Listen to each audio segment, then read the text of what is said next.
Just of those who have not seen your application to the court, take us through your arguments and why you think this decision should be overturned. Certainly. Thank you very much, Shahan. So the Commission is using as its basis not to remedy this matter the argument that a registration form was completed in November, and that registration form indicated that the name of the party was not to be abbreviated. The Commission is using that argument to say that we as an organization deliberately and happily just forwent the opportunity to have our abbreviated name represented on the ballot paper. And our contention is that in doing so, it is making it more difficult for voters to identify ActionSA on the ballot paper where only a candidate name, a logo, and an abbreviated name exists for voters to identify our party. Yeah, so obviously Section 15 of the Electoral Commission Act has been mentioned by several experts who we speak to. Terry Selane, who of course was a former commissioner at the IEC, also saying that the IEC is well within its rights because there was a date up until which these things could have been queried and you missed that date. Yeah, I regret, Terry, I don't believe is correct in saying that actually, because a link is being drawn between the registration documents and process and the construction of the ballot paper. And the reality is that link does not exist anywhere in law. In fact, the registration process specifically says that the party must record its abbreviated name, if any. In other words, it actually envisions a situation that a political party may not have an abbreviated name. So ActionSA, when we filled in our registration papers, chose a name that was 8 characters long, so that it would always be represented as ActionSA, whether it's in full or abbreviated. There is no way that that should be taken to say that when the ballot papers are prepared, ActionSA should not have that critical identifying feature that helps voters identify it on the ballot paper.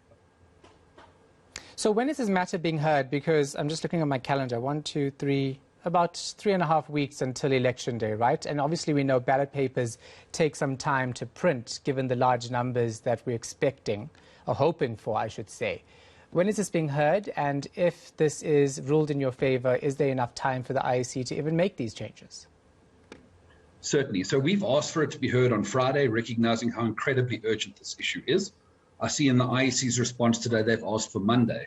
But I think this is exactly the point, Shahan, because in our engagements with the IEC, we have specifically said that when we raised this issue on Saturday, the 2nd of October, when it was first brought to our attention, the first time we saw these ballot papers, we said this is when the issue must be remedied, because every day that passes, it becomes more difficult to address this problem.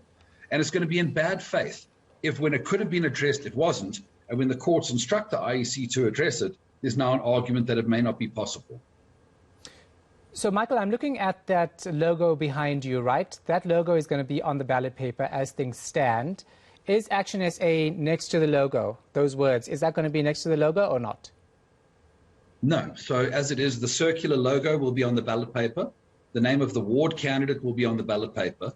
And when every other organization says ANC, DA, EFF, COPE, etc., there will be a blank currently as it stands next to our organization, which is part of the problem, Shahan, because I actually want you to imagine a scenario when a voter goes to vote, and now there are 2 empty blocks, one next to the other, one where the abbreviated name should have been, and one where the voter is meant to vote. What happens when voters put their X in the wrong block there? Now we're going to have presiding officers at 2 or 3 o'clock in the morning trying to determine whether the voting intention is clear. It's another very serious flaw with the way the IEC has approached this problem. Yeah, naturally, this could mean that you're going to lose voters because people won't be able to identify your candidates. Let me then ask you, if there's any way that you as a political party can get your voters, people you've appealed to in communities, to actually be aware of what could happen with the ballots and what to look out for. Do you even have enough time to do that? Look, Shahan, I think the reality is we're going to focus on what's in front of us, and what's in front of us is this legal case.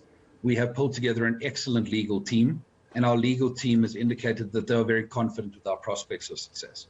Obviously, if we weren't successful in this prospect, we would have to go out and make sure we communicate as much as possible. But I think the reality is it would be very difficult to do so at that point, and there would be a prejudice experienced by ActionSA that would be very, very difficult to overcome. Yeah. All right. Thank you so much for your time. ActionSA's national spokesperson, Michael Beaumont.